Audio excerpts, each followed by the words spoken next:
Če vozimo ležerno, potem se v kritični situaciji vedno s telesom pomaknemo naprej in primemo volan tako, kot bi ga morali držati že od samega začetka. Zakaj si potem svojega sedeža že na začetku ne pripravimo tako, kot je treba?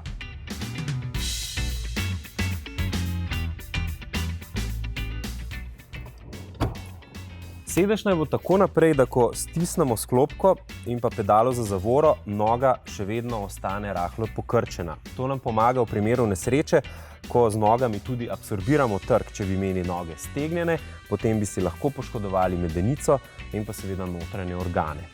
Naslednja stvar, na katero moramo paziti, je, da med vožnjo pod koleni ostane vsaj za 2 prsta prostora.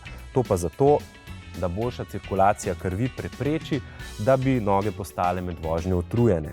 Če imate možnost naklona oziroma nagiba sedeža, potem to izkoristite tako, da imate porazporejen pritisk po celotni zadnji stegenski mišici. Če je sedež nastavljiv po višini, potem je dobro, da ga dvignete, a ne preveč. Naj bo med vašo glavo in med stropom za pest prostora. Naslonjalo nastavimo tako, da bo kot med stegnenico in hrbtenico večji od 90 stopinj, se pravi odprti kot.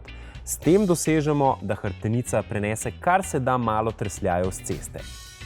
Zelo pomembna pa je višina vašega vzglavnika. Ta mora biti kar se da visoko oziroma v višini vašega temena. Zakaj? Zato, ker ob nesreči nas najprej vrže naprej, potem malo navzgor in nato, če nimamo vzglavnika dovolj visoko, nam lahko poškoduje tilnik. Isto se zgodi, če nekdo v nas prileti od zadaj.